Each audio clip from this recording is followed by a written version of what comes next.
Welcome to A Drink of Wisdom. Nathan Drinkard, I'm Jay Wiles. Thanks for spending some of your time with us. As a reminder to all the listeners, we're on Anchor, we're on Apple Podcasts, we're on Spotify, and so many other podcasting platforms. If you're looking for us in the video format, you can find us on the A Drink of Wisdom YouTube channel. We hope you check us out at all those locations. Drink, great to have you with us again, man. Listen, man, you know what it is. Another day, another dollar, a little drippy drip. How you doing today? How you doing? I'm doing well. Appreciate you for asking. Hey, you know what I'm saying. You know I care about your well-being. With that said, it's time for us to get into another show. Hey, we see what they don't. We're gonna say what they want. And last but not least, let's talk some sports, baby. Let's roll, baby. All right, episode 65. We're going to look ahead to the 2021-22 NBA season. We're going to discuss the recent Aaron Rodgers developments, and we're going to examine the possibility of Texas and Oklahoma joining the SEC. We're going to start with the conclusion of the NBA Finals, which took place Tuesday night with Milwaukee Bucks completing their 2-0 series comeback and winning the series 4-2 with a 105-98 victory. Bucks jumped out to a 29-16 first quarter lead, but a big second quarter from the Suns let them lead by 5 at the half. But then Giannis took over the game to the tune of 33 second half points. He finished the game with a 50 spot. Quite fitting because that was the first title the Milwaukee Bucks have won in 50 seasons. Giannis was 16 for 25 from the floor, 14 rebounds and 5 blocks, and an impressive 17 for 19 from the foul line, considering his struggles he's had for much of the postseason.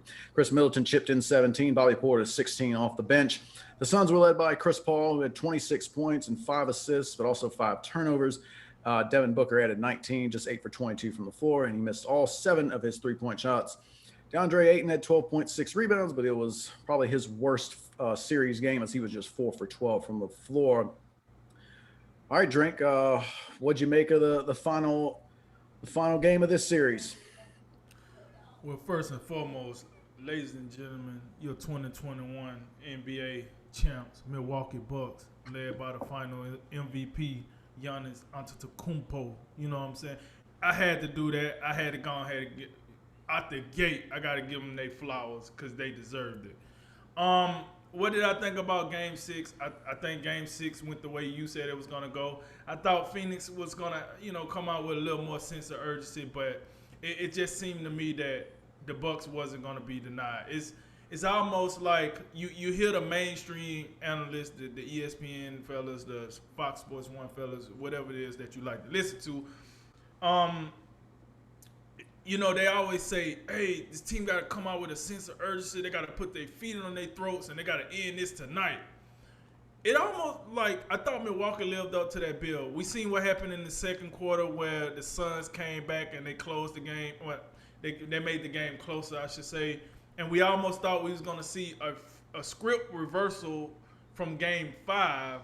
Right. Where, hey, Bucks come out with a lead, Suns come back and close it. Where Game 5, it was the Suns with the lead, the Bucks came back and closed it, and, what have you.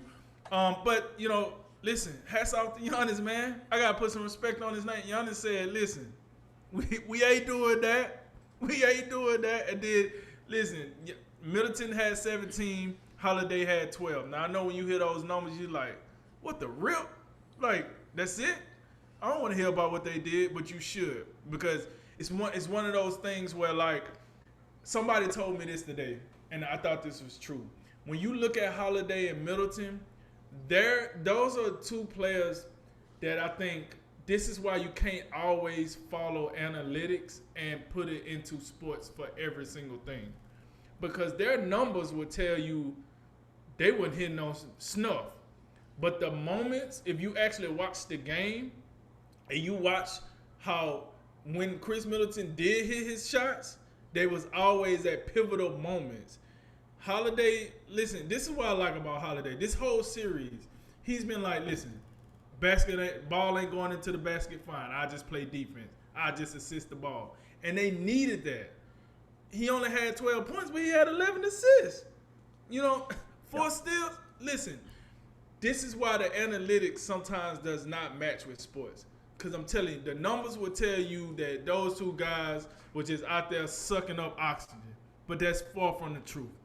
They made pivotal plays on both sides of the ball, just like you need your second and third player to do.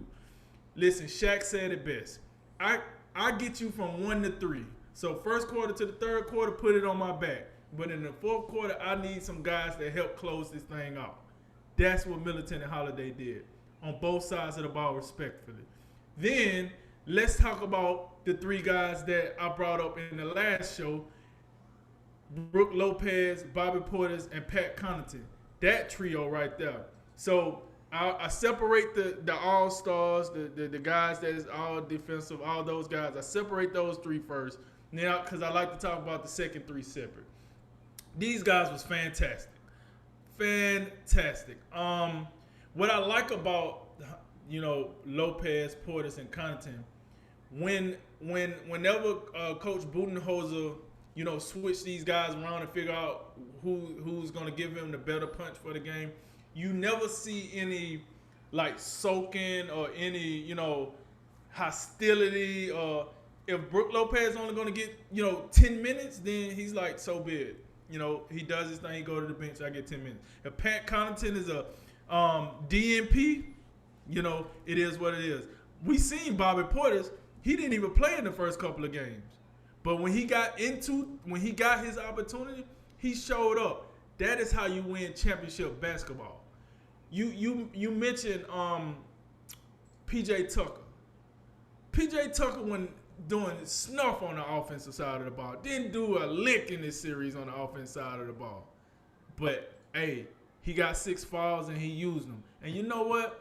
Now that I think about it, when you're going against a young team like this, let's use all 6 of them fouls. Let's make them work.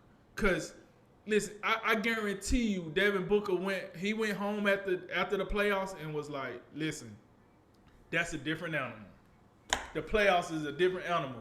When you go from not making the playoffs, making your first playoff, and then go down the road that you went, broke your nose, got benched in the game, came up short, you lost the game because you turned over the ball on the last possession. Like, he learned a lot in this playoff, and that's a lot goes to those veteran players that made him work for every single thing he had to do. Next time we see Devin Booker in this arena or at this stage again, he's gonna have a greater appreciation for where he's at. DeAndre Ayton, the same thing. But with all that said, here's the deal, man. I just feel like this team, it feels like they ran out of juice. The second quarter, they looked good, but after halftime, I just feel like Milwaukee had their number. And people said Milwaukee can't beat the Suns 4 games in a row. They did. They beat them 4 games in a row. And that's just, like I said, that's just a test to Milwaukee was the tougher team. They were the more experienced team. No knock to Chris Paul, but I think Milwaukee probably had the better leader in Giannis. Not knocking Chris Paul's leadership, but I think Giannis' leadership kind of outshined his in this game. Because when Giannis, I forgot what game it was, but they showed Giannis over there chewing people out in the huddle and, trying to fire them up and get them ready. Listen, this man almost blew his knee out in the series before. Let's not forget. Yeah, right. Let's not forget. I don't know if he got a bionic leg or something, but he almost blew his leg out in the season prior. We thought in that game against Atlanta he was done. For sure we thought he was going to miss a couple of games in the finals. For sure. We was like, man, all right, he's going to miss, the first 3 games or something. And then, as long as the Bucks stay afloat, that'll be fine. This man came back and looked spectacular. I mean, downright just beautiful. In the words of Huey Brown, you come back, you got to make your shots, all right? You're over 7 feet tall. You got to make your shots. Did I say shots? That's what Giannis did from the free throw line. I got to say something about this. Giannis went 17 for 19 from the free throw line. You said his percentage was what for the series? For the series, it ended up being 66%. Listen, put some respect on Giannis' name. He has arrived. I think, me personally, I fight between Kevin Durant and Giannis at this point. but he got to be one or two. That's a conversation we probably gonna have on Saturday as far as top players in the NBA. Listen, I don't give a rip that he don't shoot threes. I don't care about that no more. He has won an NBA title without shooting threes, so I don't care about that no more. Like he ain't out here like Ben Simmons running away from the free throw line. So we got to put some respect on that. But to close it off, man, look, here's the deal, man. Milwaukee, well deserved. They played both sides of the ball. Mike Budenholzer will not be getting fired, folks. And you know, much respect. Congratulations, Milwaukee. And I think we should see Milwaukee in the same position. Honestly, it might be two teams that got something to say about what happens with Milwaukee next year. We think in Philadelphia and Brooklyn, you might have another team that comes out of nowhere. But I don't know, man. I'm looking at this East. I don't see a reason why we shouldn't see the Bucks again. Overall, this series was very, very competitive. I think outside of one game was a blowout. Was it game two? I think it was game two. I think it was game 3. The Bucks won by 20. Okay, game the 3. Sun, yeah, both of the Suns wins were by double digits, but they were 13-10. So okay, so they were fairly competitive. Okay, so Game this 3 series was 20. About 20. Yeah. Okay, yeah. So this series was very competitive. I thought it was highly entertaining for the fact that we didn't have LeBron James or Steph Curry for the first time in like over a decade. In the finals, I thought the numbers was well. I like having the crowd back. I love having the crowd back. I love having the crowd back. And this is the way it's supposed to. This is the way you're supposed to close the show. So hats off to Milwaukee. You deserve it. And the Suns, I don't think we're going to see the Suns. I think this might be the ceiling for the Suns for a while.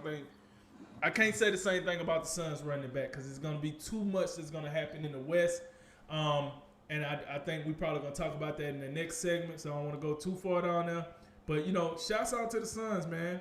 Much love out to Chris Paul, Monty Williams, James Jones, Devin Booker, DeAndre Ayton, you know, all those young fellas, they're young enough to come back again. But it's, you know, I think they might have let an opportunity slip in between their fingers. Yeah, certainly the end of this season kind of, I think we're in and on the right note. It has a good feel to it. I think it feels correct that Milwaukee won this series because I always felt like they was the better team. And they certainly proved it in games 3 through 6. I think they were a little bit hampered in game 1 with Giannis still trying to get right off the knee. And we saw how he worked his way into that game.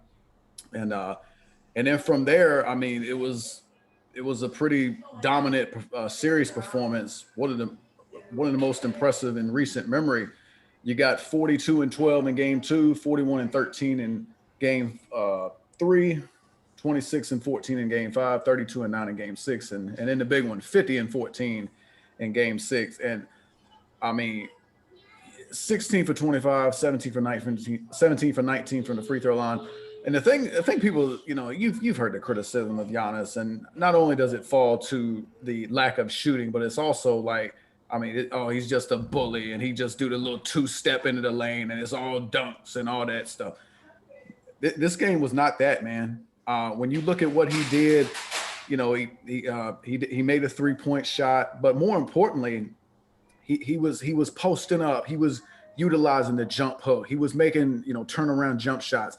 He was doing the old Dirk one-leg step back thing that Kevin Durant has, you know, done so well with his repertoire. Now you have Giannis doing it. I love it way more when KD does it. When Giannis does it, I get a little, I don't know about it. But the point is, I thought it was one of the more complete and diversified offensive performances he's made. He's shown that he can do more than just bully people in the paint, which of course that's probably always going to be his bread and butter.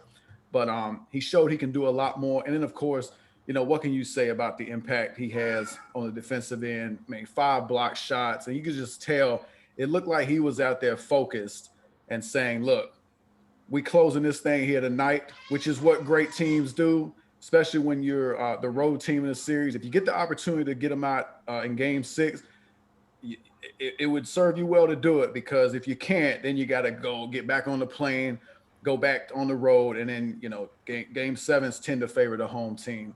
So I was thoroughly impressed with how Giannis played in this game. It was one of those occasions where Middleton and Holiday weren't particularly great, but it was a case where Giannis just stepped up to, he stepped his game up even more, which made up for the difficult shooting night Holiday had, and of course Middleton only 13 shots, but Giannis did more than enough, and just really, after Phoenix had a really good response in the second quarter, just like Milwaukee did in their second quarter in Game 5, Giannis took over the game, and the Suns were powerless to stop him. They ended up fouling him a bunch. Under ordinary circumstances, maybe you miss a bunch of free throws, but he got, that's the biggest thing. When you're that dominant of a player, and you just play through contact, and that's really all they can do to like slow you down. What a weapon. I was saying on Tuesday night, I was like, this guy can like just shoot free throws comparably to how LeBron shoots free throws. Be in the low mid 70s. I think that's going to be all he needs. Then that'll be more than enough, I think, to make teams pay for fouling him. But beyond Giannis, everybody played a role. I think it's been a joy to watch this team grow over the past several years under Mike Budenholzer. Middleton, he's come a long way. Pat Connaughton, I mentioned him the other night. A couple years ago, Pat Connaughton's not hitting some of these clutch shots. He hit in this series. Pat Connaughton's hitting clutch threes in Game 5. It kind of, to me, was a little microcosm of how this team has come, that far. And of course, two real key acquisitions. They bring in Bobby Portis in the offseason. He kind of, embodied that tough guy role, which we thought they didn't have. They didn't have a tough guy last year. And then, of course, you add PJ Tucker. That's another tough guy, even though he doesn't light up the box score with big numbers. We know his attitude and his intensity and how he, takes on a challenge of guarding, great perimeter players. That only rubs off on other guys. And then, of course, perhaps the biggest missing piece and the big move of the offseason was Drew Holiday. They clearly, didn't have what they needed in Eric Bledsoe. Holiday and Bledsoe, really, in all actuality, pretty similar players, but Holiday's just on a different level. Got one of the strongest guards in the NBA just when he attacks the lane. Excellent on the defensive end. And I really thought when Mike Budenholzer made it, I thought he made a point to let Holiday initiate the offense more and just take more control as a point guard should. I thought that made a world of difference. And when he plays aggressively and is involved, the 4 for 19 don't bother me, to be honest with you, because when he's aggressive, Milwaukee's a much better team. I thought it was a fantastic performance and in this series, and the road they traveled through the playoffs, getting down in the Eastern Conference semifinals, coming back from that 2-0 deficit.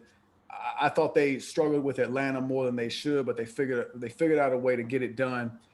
And then not only that, of course, in the end, Mike Budenholzer, he hope he doesn't get fired after closing the deal, but he deserves a lot of credit too. And I really thought he got better as the playoffs went along too. I started especially when now we got Giannis, at the middle of the floor with just, this whole ISO middle of the floor thing. It just baffles me every time they do it. But I saw less and less of that. They played harder. They played more together. So I think he deserved, if we're going to give Mike Budenholzer a lot of grief this whole playoff, we got to give him a lot of credit for his team closing the deal. In regards to Phoenix, I always felt this entire playoffs, they were, as much as I respect what they accomplished this year, I always felt there was a little bit of fool's gold. We documented the injuries to the Lakers, Nuggets, and Clippers that assisted in them getting to where they got. Not that Milwaukee didn't get a little luck along the way too, but Phoenix benefited greatly from the training staff that they have. They didn't suffer a big injury until the finals, and even Dario Saric. Can't really make excuses for that one because he wasn't really that key of a player for him. But I got questions for them. You know, how do they come back from this? I'm unsure. I think it all starts with like what do they do with Chris Paul, and then I really think I think Devin Booker's a really good, a really great player, especially particularly offensively. But I think as this series wore on, you kind of saw the limitations of Devin Booker and maybe, why the Suns really haven't been very good before Chris Paul arrived. Because outside of scoring, you're kind of left with like, I mean, that's good and all, but what What what else else are do you? he do? Yeah, That's yeah, what I said. yeah, What else what do he else? do outside of Yeah, scoring? yeah, what else are you doing? Particularly like, and kind of all start when you have a guy that scores that great. You're kind of like, well, how do you are you getting your teammates involved? How are you making Right. other guys better? That's And what I then said. and I think defensively, I've kind of at least up to this point seen enough. I don't think he's a very impressive defensive player at all. We making the jokes in whatever 4 or 5 it was, like how many fouls this guy gonna commit? I mean, I counted 8 of them. Refs just letting him commit whatever. He out there hugging people at the basket, and they won't blow the whistle. Um, so yeah, I think they got some questions to figure out. Obviously, you got to assume that the other teams out west they'll be a little bit more healthy next season. So it's gonna be they're gonna be an interesting team to watch because they do kind of have a little feel of like a one hit wonder. Not to say they won't be competitive, and I'd have to say that they should probably be expected to be in the playoffs again. But it all starts with how their offseason goes, and with Chris Paul being priority number one, I would say.